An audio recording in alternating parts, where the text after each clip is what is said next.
राजस्थान के सियासी घटनाक्रम में पल पल क्या कुछ बदल रहा है, इसी को लेकर बातचीत करेंगे। नवोदय टाइम्स के संपादक अप्पू श्रीवास्तव जी हमारे साथ हैं। सर स्वागत है। सर क्या कहेंगे आज जिस तरह से अशोक गहलोत ने पलटवार किया है, सीधे सीधे ये कहा है कि विधायकों को खरीदने की कोशिश हो रही थी। सचिन पायलट इस पूरी टीम को लीड कर रहे थे और कहीं ना कहीं वो आगे भी थे। देखिए, ये रणनीति का हिस्सा है। जब आपके ऊपर वार होता है तो आप पलटवार जरूर करते हैं। सचिन पायलट ने कल दिन भर वार किया। आज बारी गहलोत की थी और गहलोत को अगर सत्ता बचाए रखनी है तो उसको पलटवार करना ही था। उनकी मुद्रा पे अगर गौर कीजिए, जब वो निकले हैं तो वो गाड़ी आगे तक ले गए और फिर उसके बाद लगा कि अखबार वालों से बात करनी चाहिए, जो वो आमतौर पर नहीं ही करते हैं। और उन्होंने आए और अपनी तरीके से अपने विशिष्ट अंदाज में उन्होंने पूरी बातचीत की। लेकिन जो गहलोत कभी भी ब्लो द बेल्ट बात नहीं करते हैं, जो गहलोत कभी भी अशिष्ट भाषा में बात नहीं करते हैं, आज उन्होंने वो सब सीमाओं को पार किया और इस तरीके से साफ कहा जिसका कोई सबूत नहीं है कि साहब पायलट जो है विधायकों की खरीद फरोख्त कर रहे हैं और जो मेरे साथ नहीं है उन्हें पैसा मिल गया है।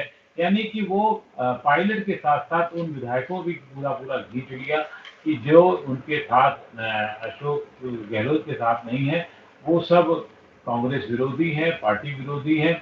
और एक तरीके से उन्होंने ये भूमिका तैयार कर दी कि कांग्रेस में अब किसी भी हालत में पायलट रह नहीं पाए। दूसरी तरफ कांग्रेस के कुछ नेताओं ने और वरिष्ठ नेताओं ने अपनी तरफ से कोशिश जरूर की कि कांग्रेस है, अपनी है, आपकी है। लेकिन जैसा कि मैंने कल और परसों दोनों ही दिन कहा था कि सचिन पायलट के लिए ये आगे कुआं पीछे खाई है और अब उन्हें खाई से में गिर गए हैं और गिरने के बाद में अपनी सीढ़ी वहां से बनाएंगे और फिर वो समतल पर आएंगे। अभी उन्होंने सीढ़ी बनाना शुरू कर दी है, समतल पे आना शुरू कर दिया, लेकिन कोशिश करना शुरू कर दी है। पायलट अभी भी कह रहे हैं कि वो कांग्रेस में है, कांग्रेस उन्होंने छोड़ी नहीं है क्योंकि अटकलें थी बीजेपी में जाएंगे, जिसको उन्होंने विराम लगा दिया है। आपने कहा कि अशोक गहलोत भी चाहते हैं कि वो पार्टी से बाहर हो जाएं, लेकिन क्या पायलट पार्टी में बने रहना चाहते हैं अभी भी? नहीं, पायलट ये चाहते हैं कि उनको निकाला जाए। क्यों निकाला जाए? ये संविधान की जो स्थितियां हैं और जो चुनाव दल बदल कानून जो है उसका एक लाभ उठाने के लिए ये करते हैं लोग कि अगर आप अपने तय से वित्त का विरोध करेंगे तो उसमें 6 साल तक आप चुनाव ना लड़ पाने के अयोग्य भी हो सकते हैं। अगर तब विधानसभा अध्यक्ष सहमत हो जाए और विधानसभा अध्यक्ष के बाद राज्यपाल सहमत हो जाए। ये बड़ा इंटरेस्टिंग सा है। विधानसभा अध्यक्ष तय बात है, जो अशोक गहलोत कहेंगे या बाकी कांग्रेस पार्टी के दिशा निर्देश होंगे उस हिसाब से काम करेंगे।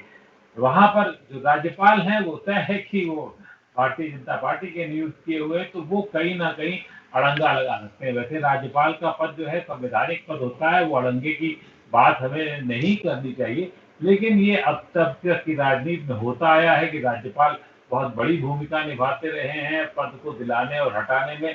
अभी आप महाराष्ट्र में ये पूरा नाटक देख ही चुके हैं और बाद में अभी मध्य प्रदेश में भी देखा आपने। तो राज्यपाल की भूमिका से कोई इनकार नहीं कर सकता। हाँ, अशोक गहलोत को जिस तरीके से उन्होंने आज हमला किया, वो शायद हमला उन्होंने अपने राजनीतिक कैरियर में कभी भी किसी नेता पे और खासतौर से अपनी पार्टी के नेता पे तो नहीं किया था। तो वो उनकी मजबूरी है क्योंकि इस समय तो उनकी सरकार लगभग बची हुई नजर आ रही है।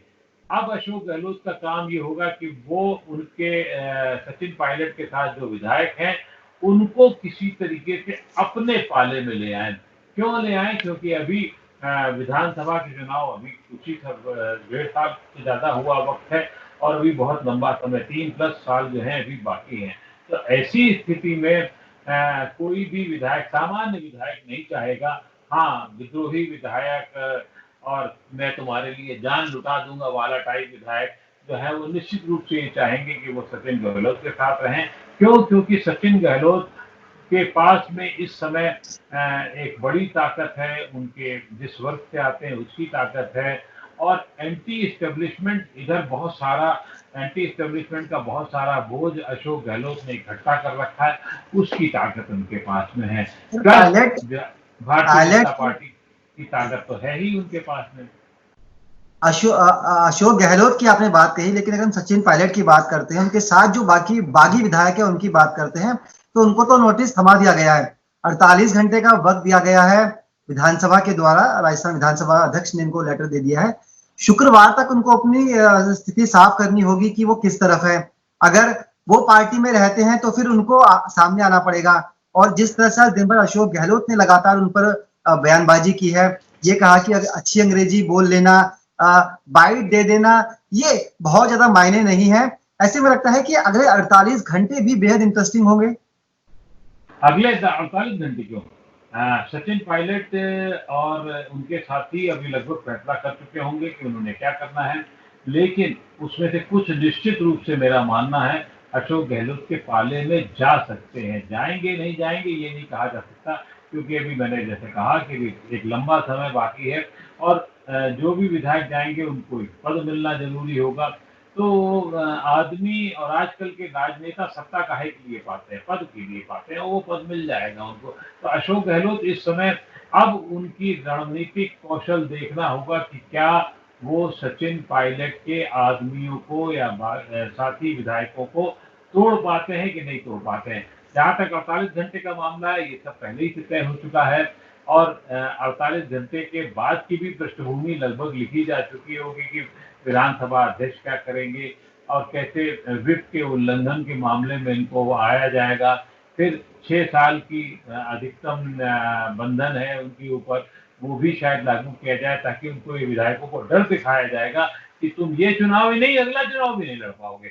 ये शायद बहुत कम दर्शकों पाठकों को पता होगा कि जब ये विधायक जो होते हैं, अगर इनको विधानसभा से इस तरीके से कर दिया जाए 6 साल के लिए, तो वो 6 साल के लिए खराब हो सकते हैं। वैसे अभी तक का जो इतिहास रहा है वो हुआ नहीं है। कर्नाटक में भी ऐसा ही कोशिश की गई थी जो हाईकोर्ट ने और बाद में नहीं मानी गई, तो इसलिए वो वहां फैसले विधानसभा अध्यक्ष के फैसले पलटे भी जाते रहे हैं। इस हिसाब से प्रेसिडेंस जो है वो पायलट के अगर विधायक गद्दार विधायक होंगे तो उनके पक्ष में है, उनको डरने की कोई बात नहीं होगी।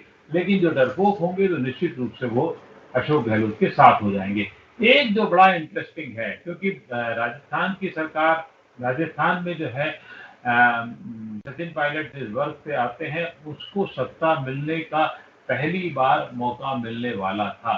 6 साल सचिन पायलट ने मेहनत की, मशक्कत की, पूरे प्रदेश में घूमे, चुनाव की तैयारी कराई, लेकिन जब वक्त आया सत्ता का तो उनको सत्ता नहीं दी गई। अब वो वर्ग पूरा का पूरा इस समय सचिन पायलट के साथ है और राजस्थान में जातिगत अगर गणित आप देखें, चाहे वो गुर्जर हो, चाहे वो मीणा हो, चाहे वो राजपूत हो, ये सब भारतीय जनता पार्टी और कांग्रेस दोनों में बटे हुए हैं। लेकिन इस वक्त गुर्जर जो है वो पूरी तरीके से, जिसका प्रतिनिधित्व पायलट करते हैं, पूरी तरीके से पायलट के साथ में है।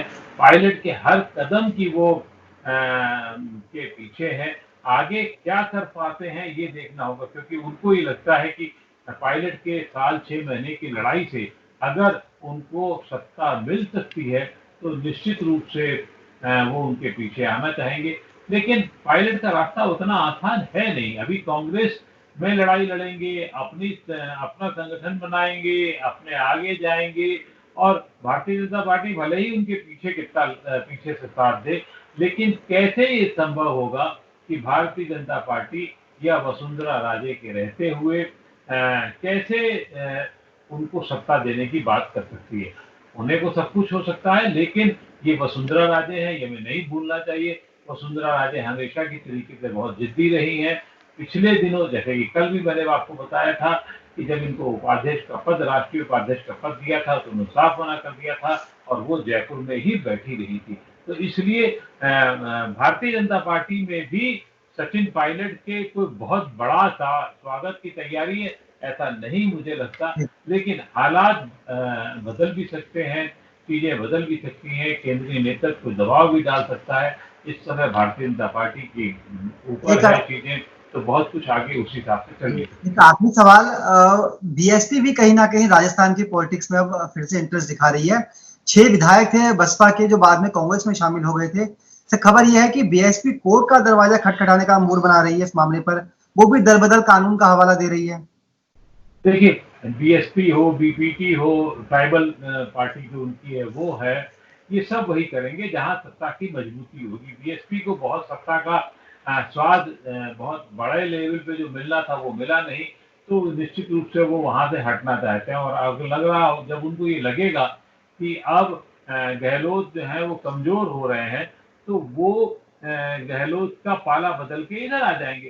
तो कुछ जोटी पार्टियां, खासतौर से भारतीय बहुजन समाजवादी पार्टी के बारे में किसी को गुमान नहीं होना चाहिए। जो जहां सत्ता होगी वहां वो बहुत आसानी से पहुंच जाएगी, और सत्ता का जो फेविकोल होता है वो उसको बहुत अच्छा लगता है। वो वहां पे फेविकोल के तौर पर अपना चिपकना चाहते हैं। अभी फिलहाल अशोक गहलोत के साथ हैं, लेकिन जैसे ही स्थितियां बदलेगी वो पाला बदल करने में कोई दिक्कत नहीं होगी। और उनके यहाँ तो ये भी होता है, मान लीजिए 6 विधायक थे, तो 6 में 4 के टूटने के लिए जरूरत होगी। वो 4 हाई कोर्ट, सुप्रीम कोर्ट चले जाएंगे कि नहीं साहब हमारा इनसे रिश्ता नाता नहीं है ये वगैरह, तो फिर वहां से वो चीजें निपट आएंगी। तो कानून में असल में इधर एंटी डिफेक्शन लॉ जब बनाया गया था तो ये सोचा गया था कि साहब बहुत परफेक्शन वाला लॉ है, लेकिन धीरे धीरे उसके इन लोगों ने इतने चीथड़े उड़ाए नेताओं ने कि वो एंटी डिफेक्शन लॉ बहुत कठिन कानून होने के बावजूद भी लोग उसको तोड़ते हुए खूब नजर आ रहे हैं। और अब तो सबसे बढ़िया उन्होंने चाल निकाल दी है कि ठीक है आप विधायकी हमारी चली जाएगी तो कोई बात नहीं, दोबारा चुनाव लड़के आ जाएंगे।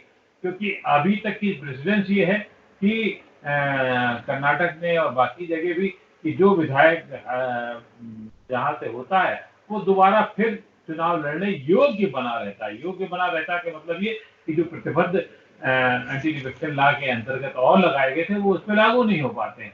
तो यहाँ वो भी डर नहीं होता है, नेताओं के पास पैसे की कमी नहीं होती है, पार्टियों के पास पैसे की कमी नहीं होती है, और जब वो चुनाव इस्तीफा दे करके या हट करके लड़ते हैं तो एक अलग उनकी मुद्रा होती है। और ज्यादातर लोग कर्नाटक में देखा आपने, इसमें 13 में से मेरे ख्याल से 11 लोग जीत गए थे।